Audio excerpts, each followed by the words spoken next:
Šajā brīnišķīgajā rudens laikā, kad viss nomierinās un laiks ir labi piemērots pārdomām, man radās arī tādas dažas domas, kas tad īsti ir pašattīstība un pašizziņa. Vai tas ir viens un tas pats, vai viņi palīdz viens otram, ir saistīti viens ar otru, vai tās ir pilnīgi dažādas lietas. Un šajā jautājumā tev uzreiz varbūt vajadzētu pavērot, ko mums saka dažādas lielās garīgās tradīcijas, skolas mācības. Piemēram, kaut vai kristietība, kura apgalvo, ka Dieva valstība ir tevī.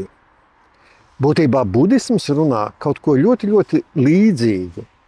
Šajā mācībā ir apgalvojums, esi gaisma pats sev.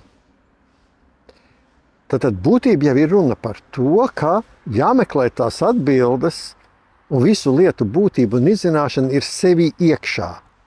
Tas ir pašizziņas process.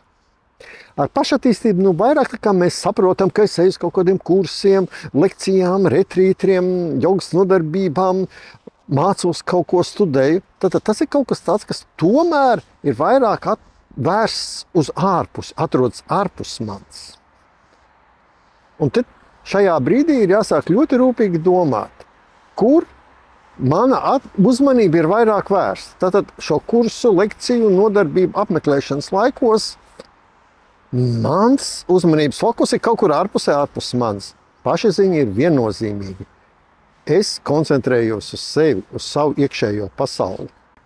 Laik pa laikam mēs sakam, es gribu kaut ko augt, attīstīties, man kaut ko vajag darīt, es iešu mācīties, iešu uz vienu lekciju, otru lekciju, uz vienu retrītu, trešo retrītu. Labi. Bet vai tu esi kādreiz sev uzdevusi jautājumu, kāpēc? Ko tev tas dod? Redzat, šeit, šajā mūsu Eiropas civilizācijā, visā Eiropā, Latvijā tā skaitā, ir tāds kults, visu vajag vairāk. Naudu vairāk, ražot vairāk, labklājību vairāk. Jā, protams, vajag naudu un vajag labklājību. Par to nav runas nekādas un nemaz. Bet mums ir arī zināšanas vairāk. Bet kāpēc vairāk? Un ir notikusi vēl viena liela kļūda, kas ir notiek šai eiropiskajā domāšanas veidā, kad zināšanas un informācija ir sajaukti. Tie tiek bieži vien pasniegti kā sinonīmi, kā viens un tas pats, bet tās ir ļoti dažādas lietas. Informācija var kļūt par zināšanām, var kļūt, bet nevienmēr kļūst, un tas vai kļūst būs atkarīgs tikai no tevis, no tavas attieksmes, no tavas darbības, ko tu darīsi ar tām zināšanām, kuras tu saņemsi tais kursos un lekcijos. Kursos un lekcijās tev neiedod zināšanas. Nē. Grāmatās nav zināšanas. Nē. Grāmatās ir informācija. Jā. Lekcijās, kursos, retrītos tev iedod informāciju, ko darīt, kā varbūt pasaule ir uzbūvēta, kā viņa veidojās vai neveidojās. Bet tikai tad, kad tu to padarīsi par savu, ieviesīsi savā dzīvē, atbilstoši tam sākis rīkoties un to saskaņos ar savu būtību, tas kļūs par zināšanām. Solis no informācijas līdz zināšanām ir nevis liels, bet ļoti liels, un bieži vien tie ir daudz soļi. Pašas garīgās izaugsmes kontekstā ārkārtīgi svarīgi ir atcerēties šo ironisko tautā klejojošo teicienu. Slīcēja glābšana, paša slīcēja darīšana. Tā tas ir. Tava garīgā izaugsme ir tikai un vienīgi tava personīgā darīšana. Neviens, pilnīgi neviens tavā vietā garīgā izaugsmē nevar izdarīt neko, nemaz, necik, ne milimetru, ne gramu, neko, nemaz un necik. Tikai tu pats. Tā gaisma taču ir tevī. Tava dvēsele ir dievišķa. Tu pats neesi Dievs visās viņa bezgalīgajās izpausmes formās. Jā, bet tava dvēsele ir dievišķa, tava dvēsele ir daļa no Dieva, un tava dvēsele tev ir spējīga dot visas atbildes. Ja vien tikai tu vēlies viņas saņemt. Nemeklē taču ārpusē. Visas atbildes ir tevī. Ja tu meklē tās visas atbildes kaut kur ārpus sevis, kaut kur citur, tu pieķeries šai vēlmei atrast atbildes, iegūt informāciju. Un būtībā sevis izzināšanu, savas būtības izpratni tu aizstāji ar jaunu reliģiju. Tu radi sev pats jaunu reliģiju, atkarību no kaut kādiem kursiem, zināšanām, mācīšanām. Tu būtībā virzies projām no sevis izzināšanas procesa. Pašatīstība nav pašaziņa. Tās ir ļoti dažādas lietas. Un te vēl ir jāpaņem vērā arī vēl varbūt dažas lietas, ko vērts ir atcerēties. Tad, kad tu centies dzīvot pareizi vai nepareizi, tad, kad tu centies būt kaut kas, nezinu, ārsts, tēvs, māte, meita, jurists, vienalga kas, tu sev definē kaut kādas lomas. Un vai tās lomas ir tas, kas tu esi, vai tās lomas ir tas, ko tev vajag. Un jo vairāk tu centies par kaut ko būt, jo vairāk tu sev šīs lomas sadefinē, jo vairāk tavi uzmanības fokus aiziet uz tevis definētajām lomām, jo tālāk tu ej no sevis izzināšanas procesa. Un tas pats attiecās arī to, es definēju sev lomu, es esmu ļoti garīgi augsts attīstīts.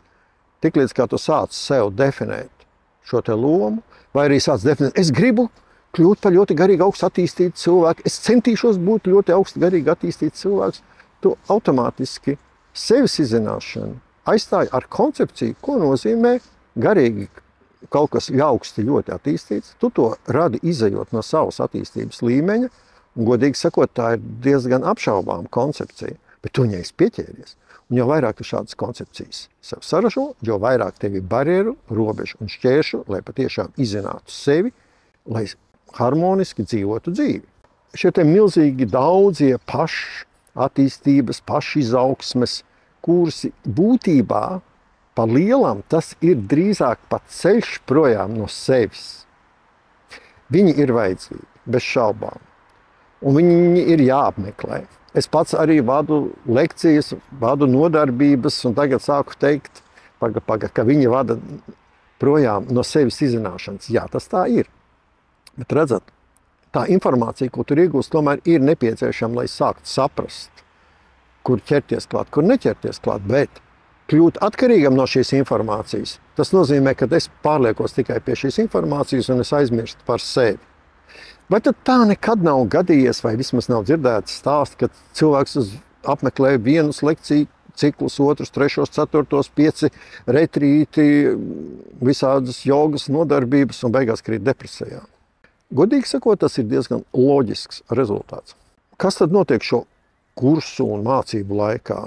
Tu saņem jaunu informāciju, tu sāc kaut ko domāt, analizēt, tu sāc noārdīt kādas iespējamās savas vecās, atmirušās, nevajadzīgās vai nepareizās koncepcijas, uzvedības modeļus, bet tu neesi apguvis jaunos uzvedības modeļus, jaunos domāšanas veidus, un te nu rodās depresija. Tu vairs nezini, ko darīt. Un tu saki, tā, tie kursi nestrādā, no viņiem nekāda labuma. Nē, no kursiem labums ir, tikai vai tu viņus esi apguvis līdz galam. Tas, kad tu noklausījies vienu vai otru kursu, tas ir tas pats stāsts par to kaķēnu, kurš izgāja 7 klases un būtu izgājis arī 8, ja vien vēdlodziņš nebūtu bijis ciet. Tas, ka tu kaut kur kādu kursu noklausījies, tas nenozīmē, ka tu viņu apguvi. Tas nenozīmē, ka tu to, ko kursā tev deva, padarīji par savu.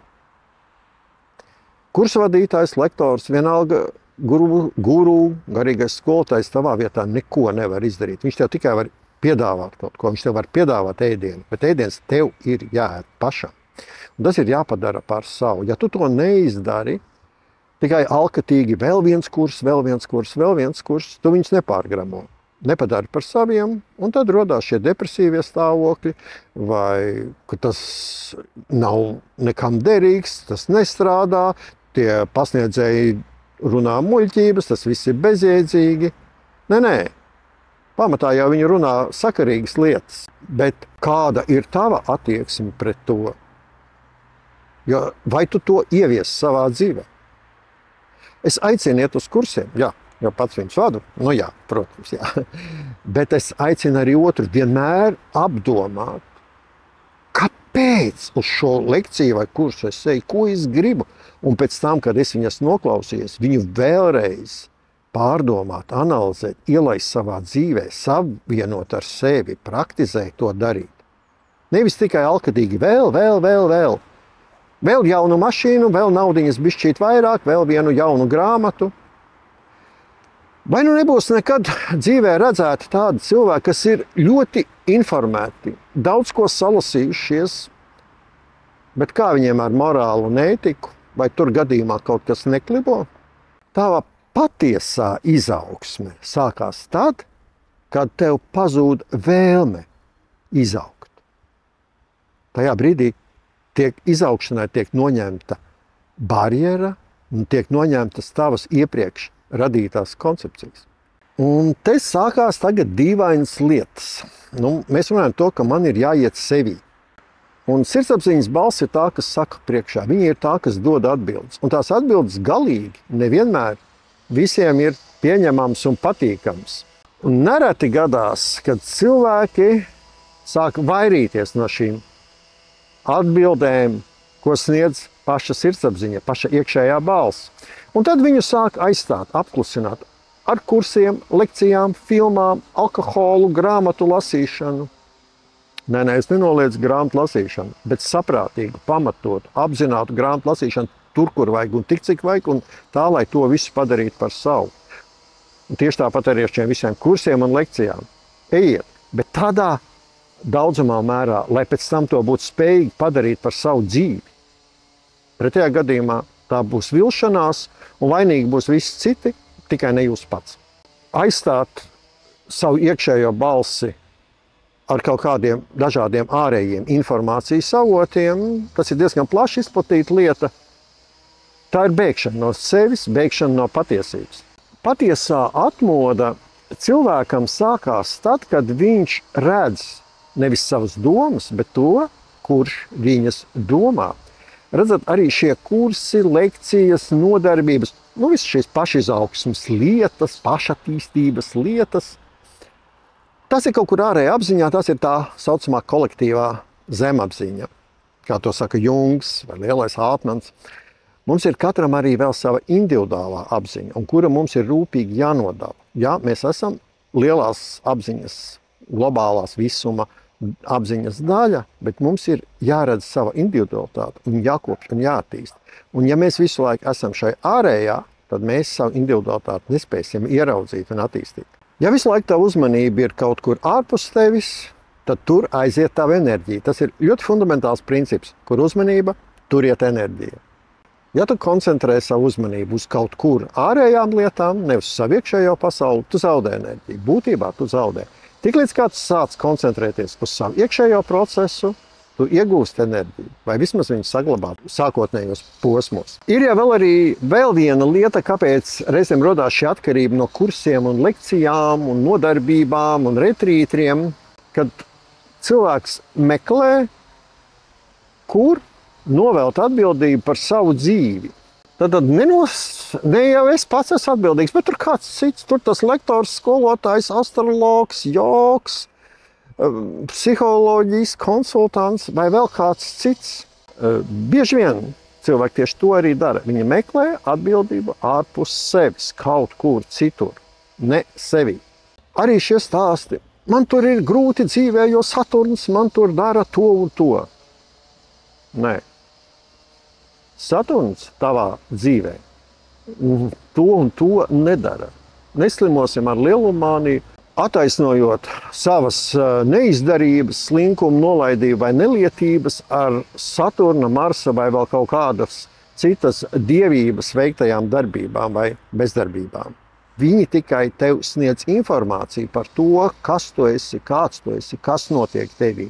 Un esi tad tam Saturnam pateicīgs, ka viņš tev norādīja uz tavu problēmu. Nevis saki, viņš vainīgs pie manām problēmām. Nē, jo tiklīdz kā tu sāc domāt, tad šeit jau stāv es un viņš, es esmu labs, un Saturns ir tas sliktais, kas man neļauj dzīvot.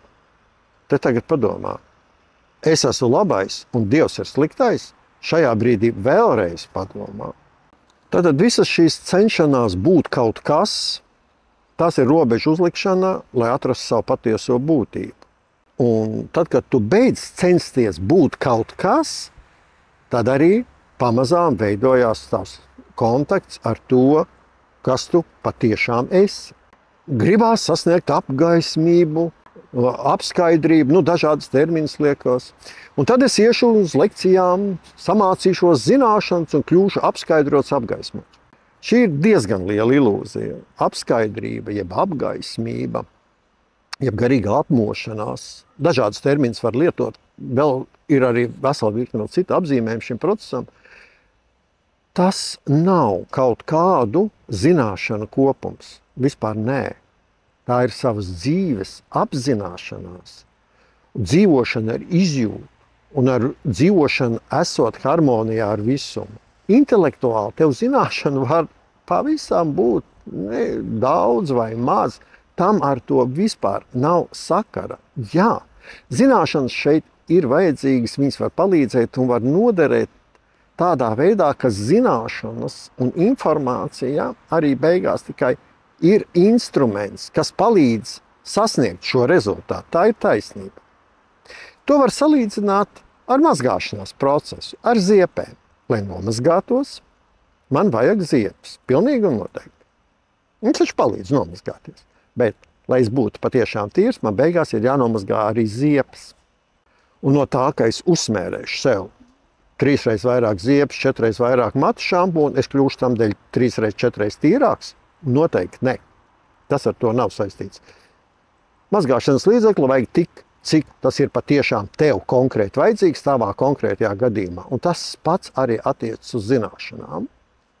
Jā, viņas vajag. Bez viņām nevarēs. Bet viņas vajag tik daudz, tik cik patiešām tev vajag, lai attīrītos un lai sāktu saprast to, kas es esmu. Un pēc tam tālāk tu radi pats savu pasauli. Tu dzīvo pēc saviem principiem, harmonijā ar to, ko ir radījis dievišķais. Sevis iepazīšana sākās tad, kad tu atlaid visas piepūles, visas sasprindzinājumus, atlaid visas savas koncepcijas par to, kādai jābūt pasaulē, kādam jābūt partnerim, draugam, priekšniekam, kaimiņam, vai zināšanu sistēmai, vai par to, kādai jābūt maizai, vai vēl kaut kam citam. Visas savas koncepcijas, kad tu atlaid, atbrīvo, tad sākās patiešām tev sevis iepazīšanas process. Redzat, šīs koncepcijas, šīs piepūles, šie saspringzinājumi rada šķēršļus. Viņi ir šķēršļi pirmkārt mums mentālajā līmenī, un ja viņi ir ļoti daudz un ilgstoši, ar laiku viņi sāk izpausties kā enerģētiskie bloki, un kas beigās pat ir sajūtami arī jau materiālajā līmenī. Ar tiem jāstrādā, jāatlaiž visas šīs savas piepūles, saspringzinājuma koncepcijas. Būtībā arī apgalvojums, meklēju Dievu, es eju pa Dieva ceļu, es meklēju Dievu, es gribu būt vienots ar Dievu, ir diezgan diskutējams un apšaubāms.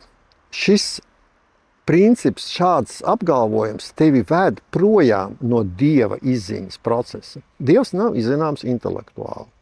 Vispār ne. Un tiklīdz kā tu uzliec sev šādu alku, mērķi, tev rodās noteikti saspringzinājumi uz noteikti tēmu. Tu automātiski radi problēmu un šķēršļi Dieva izziņai. Tev nav jāiet kaut kur meklēt Dievs. Dievišķais ir tava dvēsele. Tas ir tavā ķermenī. Ķermenis ir tavas dvēseles altārs. Viņa tur ir. Tev nav jāiet kaut kur kaut kas meklēt. Ej sevī.